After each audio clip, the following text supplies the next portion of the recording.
Hi, I'm Joe Sawyer, the Superintendent of the Shrewsbury Public Schools. I'm recording this video message on Thursday, June 4th, thanks to the assistance of Mark Serra, the Executive Director of Shrewsbury Media Connection.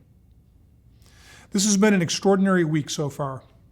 I have been proud to see the ways in which your students, from preschool and elementary age to middle school age to high school age, have engaged with the variety of remote learning activities that have been provided to them, including some replicating some traditional end-of-year events in new ways.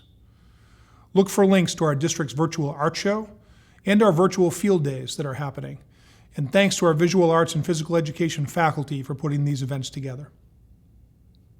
It's also been a unique week in that this has been the first time in our town's history that we've celebrated our high school seniors in a very different way.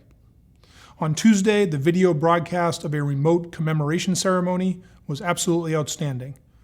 Thank you to the class of 2020 officers, assistant principal and grade 12 coordinator administrator Marie Monopoly, and faculty speaker Robert Cicino for sharing their wisdom and their humor. Mr. Cicino is retiring after over 3 decades of outstanding teaching at SHS, and we thank him and wish him well.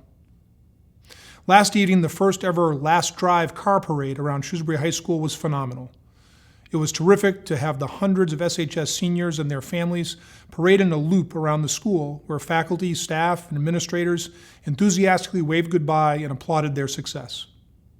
It was wonderful to see so many smiles all around. And tonight, the class of 2020's graduation part 1 will be broadcast on channels 29 and 329 and streamed live on the Shrewsbury Media Connection. This broadcast will include pre-recorded speeches by class officers, the valedictorian and salutatorian, John Wensky, the vice chair of the school committee, who's also a proud 2020 parent, myself, and Principal Todd Bazidlo will certify the class, followed by each class member's photo and name being shown on the screen in recognition of their achievement. Unfortunately, this has also been a very troubling week for our nation.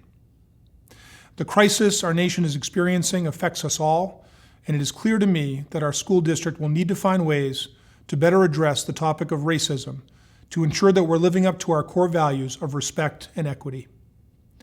Yesterday, I shared a message on this topic with the community, which I invite you to read on our website. I began my message by stating that I am deeply disturbed by the killing of George Floyd, and I'm angered by the tragedies and injustices that have been suffered in recent weeks and historically by so many Black Americans and their families because of racism. I greatly respect those who have been exercising their constitutional right to peacefully assemble to protest George Floyd's killing and racism in our country. And I'm angered by those who have compromised their message through looting and violence. I greatly respect the law enforcement officers who honorably serve and safeguard our communities, and I'm angered by those who have abused their power and authority in ways that have harmed and even unjustifiably killed those whom they were sworn to protect. It is my hope that we as a society will have the wisdom to protect the rights of all who act within the law and support the officers who respectfully enforce the law, while ensuring that all those who violate the law are fairly brought to justice. I wanted to talk about what we do in our schools to teach about racism already, and how in my role I believe that I need to become more active in determining how our school district can be not only inclusive, but actively anti-racist. We need to ensure that our students now and in the future when they're adults have developed the understanding and character to work and create a more equitable society that lives up to our American aspirations for liberty and justice for all. In order to do this, we'll need to find ways to listen to all of the diverse voices of our students, families, staff, and community, and to help us all collectively hear each other.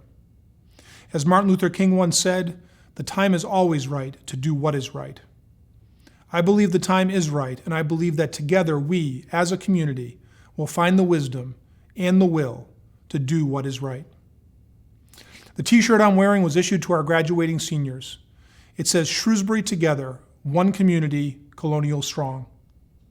I fear that we will continue to face difficult times in the months and years ahead, but my fear is countered by the hope that if we stand together as one community to uphold our values, we will ultimately be even stronger. Thank you for all of your continued support, and stay well.